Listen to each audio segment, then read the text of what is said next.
Welcome to the Practice Impossible podcast with your host, Coach JPMD. And if you've been listening to these podcasts in sequence, you might hear a little difference in the sound quality. And that's because we've just moved into our new home and we have a room dedicated for recording podcasts. Not yet set up yet, so there may be an echo, but I think it's going to turn out really well. And hopefully the quality will continue to improve as we configure this room. Not many things in medical practices can help you decrease your stress and increase your revenue all at the same time. And at Practice Impossible, my goal is to share with you things that can help you do just that. Either it decreases your stress or increases your revenue. So in today's episode, we have a conversation with my medical scribe company that's helped me see more patients and alleviate the stress of having to complete notes in a timely fashion. And, I'm not perfect. I still have things to review, still have notes that may be a little bit past due, but I think for the most part, this service that I'm using now has transformed the practice. And I want you to hear how this company works, and I think you'll enjoy it. So here we go. Welcome to the Practice Impossible podcast, where your host, Jude Pierre, MD, also known as Coach JPMD, discusses medical practice topics that will guide you through the maze that is the business of medicine and teach you how to increase profits and help populations live long. Your mission, should you choose to accept, is to listen and be transformed. Now, here's your host, Coach JPMD. So today we're joined on the Practice Impossible podcast by Ashwin George, and he's the Chief Operating Officer at VP Scribe. And this is going to be an interesting conversation because there are not many things in my practice that actually has transformed the way I do see patients and practice medicine. And there were two things. There's one, tasks. I have a medical assistant that actually reviews my tasks, my messages, and responds to them for me after we review it. And then the second thing was a scribe and getting a scribe in my practice. And about three and a half years ago, I hired a scribe that followed me in the room. And unfortunately, after the pandemic or around the pandemic time, I lost the scribe and I had to find another way to help do the things that I do. And so today I wanted Ashwin to come on the Practice Impossible podcast and kind of tell us what a scribe is. Or first of all, introduce yourself and tell us who you are and what you do. Yeah, hi, I'm Ashwin. I'm COO of Virtual Physician Scribes. We've been providing virtual scribing solutions for providers since 2018. I started this company about 4 years ago, and it's grown pretty big since then. That's wonderful. So what is a scribe? For those that may not know, and I know that some physicians already have scribes, but what is the definition of a scribe? So pretty much the definition of a scribe is someone that would assist the provider in the documentation of kind of what's going on in the visit. I know a lot of providers, their documentation is a lot of templates, or they might take their charts home with them, and they're not necessarily getting all the details that are going on in the exam. So a scribe is a person that will be in the exam room or be listening to the audio in the exam room and pretty much documenting everything in as much detail as possible for the provider on the EHR, so that you'll have accurate notes for billing and have a very good patient history. And so you mentioned either in the room or virtually, or at least, your company is a virtual scribe company. So explain what's the difference between a virtual scribe and a regular scribe. So yeah, an in-person scribe is someone that actually goes in the room with the provider and will be kind of charting on a computer, listening in real time. So there'll be another person in the exam room with you when you're examining the patient. With a virtual scribe, pretty much there's a microphone in the exam room connected to the computer. And we use some HIPAA-compliant software so that the scribes could listen in real time what's going on. Nothing's really being recorded during that time, so the scribes have to be kind of actively listening, and they'll document in real time on the chart. Mm-hmm. And so this is something you went to school for, and you got an MBA and developing. No, actually, I went to UT Austin. I went government route. I worked in Parliament in London, so that was actually totally opposite to this. But one day my dad came up to Austin for a meeting. He's a physician in South Texas internal medicine. And I think the scribing concept first got to him then 4 years ago. So I think it was still a pretty big concept than in-person scribing. And I know his documentation style is he takes everything home. He doesn't like to be in front of the computer in front of the patient. So usually he'll come home and have 2 to 3 hours of chart work. I used to be his typist too, because he used to use chicken finger typing, one finger typing. So he would dictate and I would go through some of his charts with him after school. But pretty much that concept came to him, and then we kind of thought through it. And another side piece of information, my sister actually went to medical school in India, where most of my scribes are located. So during that time, she was studying for her steps, and it usually takes about a year for someone from a foreign medical graduate to study for the step. So she was kind of in this transitionary period. So we thought that this would be kind of a good opportunity for people like that want to learn about how medicine is practiced here in the US and want to actually put some of their knowledge to use. And we kind of got that idea. And then I was on a plane to India 2 months later, halfway through my semester, went all online and started it from there. Huh.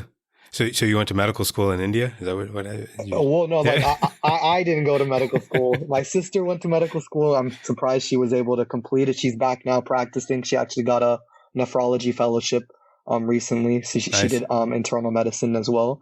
But I went to India, and I thought I was the first person with this idea. Oh, we can get doctors, nurses, or people to do virtual scribing work. And I put out an ad, and little did I know there was already companies doing this. That's a great story. So your father, was he in part of starting this company, or was he? Definitely. He was a guinea pig, to say the least. I didn't have very good software in the very beginning. Actually, like right now I'm using Zoom to connect all the scribes with their providers.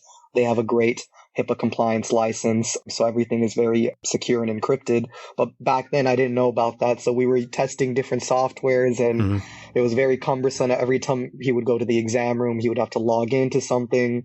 So it definitely took a lot of iterations, but finally I think we've kind of perfected that workflow, and it's been a great use to him. So he's actually had his scribe. She was like actually maybe like our 4th or 5th employee, and it's one person he can't let go of. He can't practice without her, and we've had other scribes try, and he just gets upset. He loves her. So what did you, where do you see the industry going? Because obviously you said that people were doing this in 2018. I know that there are obviously US-based companies as well doing this. I've looked into them. I know that you guys had a lot of ad time on Facebook. I think that's where I may have seen an ad or social media. So where do you see this going? So yeah, I think the industry has been usually filled with MTs, medical transcriptionists, right? I think previously people would dictate their notes and someone would come back and give them the paper text of it, and then they would put it in the paper chart. So that's kind of evolved now. People have been displaced from those types of jobs, and now I think scribing, other virtual medical assistants, other kind of periphery ancillary medical service jobs, they have to evolve to get to this. So we have people in India. All of these companies actually were probably medical transcription companies established 20 years ago doing this type of work. And now they're quickly evolving, going into virtual scribing, like live scribing with an actual person. There's even some companies, I know Microsoft and Nuance, I think they produce Dragon. They have a big team over there that are trying to perfect their AI. So AI scribing. So pretty much they're trying to correct the software. So they have people listening in, the software spitting out what the charting would look out. And then right now some scribes are actually correcting those things to have the software learn and eventually hopefully become fully automated so that they don't have to have a person in the room. So that's kind of where the industry is going. I'm a little more pessimistic towards that. I think you still need that human touch, and sometimes speaking to your scribe, the scribe going over the previous chart with you, there's other added value other than just the pure documentation. Yeah. So from my standpoint, I know that when, we can talk about the pros and cons, but I think one of the things I've noticed as soon as I lost my scribe was that patients were able to speak to me more freely when they didn't see another person in the room. So I'm not sure what other physicians are seeing or getting from their patients, but by the 2-3 minute mark, I find that my patients don't even realize that someone is listening and then they're able to actually speak to me more freely. Is that something that you see also in the industry? Definitely. I think that also kind of amplified, I guess, during COVID, when you didn't want to also have an extra person in the room with you. So I think kind of that virtual person there would help. And definitely most of my providers that that use the service, they don't usually speak to the scribe in the room like I'm pretty sure you do as well. You speak to your patient. Whenever you're done speaking to your patient, you could let the patient go and then you could speak to your scribe freely after the visit or something. That's how most of my providers do. So usually, the patient, they sign that consent form. They are aware that someone is listening in, but the microphone is not too big. It's not too, I guess, cumbersome, or it's not too noticeable. So that they definitely do forget. I used to actually use this other microphone in the past that had a big red light on it. And I had to kind of change that because I felt like some providers it didn't feel comfortable for patients. So what are other negatives that you see in having the virtual scribe? I know that this is what you do, but certain things I look at negatives as maybe things that we can improve on, and we can kind of look to see how we can make it better for the patient experience. So I think some of the negative things is there are other ancillary things that people in person can do for the practice, right? Maybe usually the scribes, they don't fulfill an order. Usually they pre-fill orders like maybe prescriptions or referrals to other providers. But having an in-person staff, you usually will have someone that could kind of do that right away. So there's a little bit more coordination that needs to happen between the scribe and the provider and the clinic so that we can get the patient going in a faster way. But definitely an in-person, someone there would actually fulfill the order and kind of have the patient going right away. So I think it kind of cuts a little steps if you have someone in person. And but in regards to, the documentation, I feel like the people that you're also getting in person, they're also, you have to look at their job perspective and what they're looking to get from their career, right? Most of them are in medical school or trying to get to medical school. So you have a certain knowledge level there. The scribes usually from overseas, this is kind of their career. So they had to kind of gather a lot of knowledge. They've been maybe in the industry transcriptionists for many years. So they've heard or they've seen how documentation of charts and how doctors, I guess, lingo is.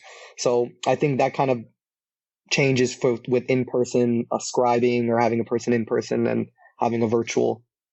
Yeah, and I what you're saying about the end of the visit, I think it happens with us in the practice because we're fairly busy in the office and we kind of move patients one after the other. And what I'm finding is that if my scribe is not able to finish the impression and plan, then they're asking, well, the patient's ready to be checked out, but the patient's like, oh, well, we have lab work that needs to be ordered.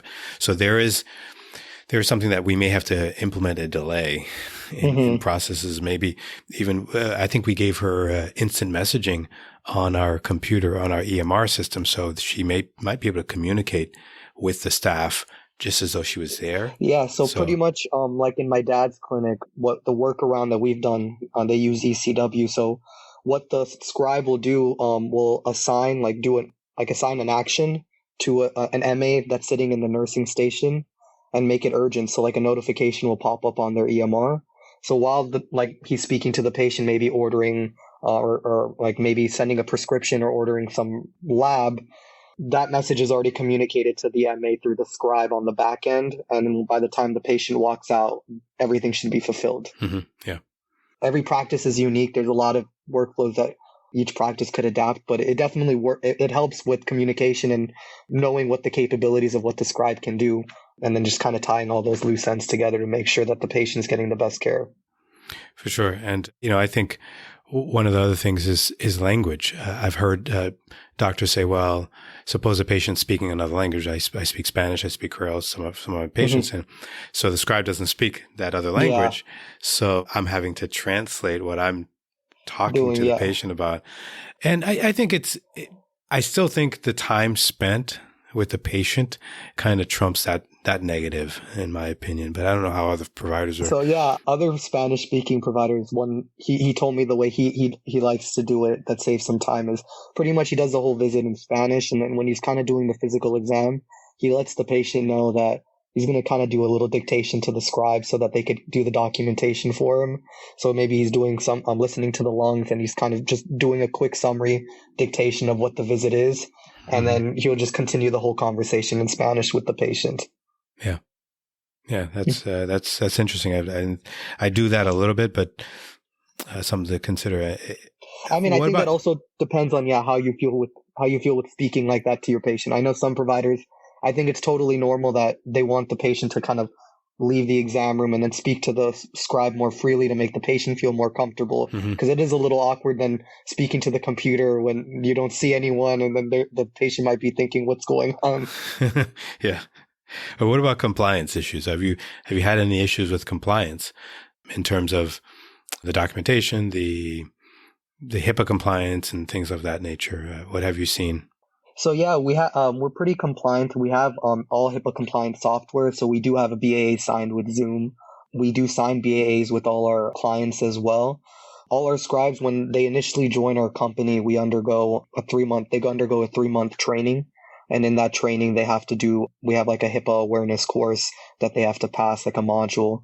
And we have on our computers, our company devices, they have safeguards to make sure there's no screenshotting. None of those things could happen while the scribes are working on our devices.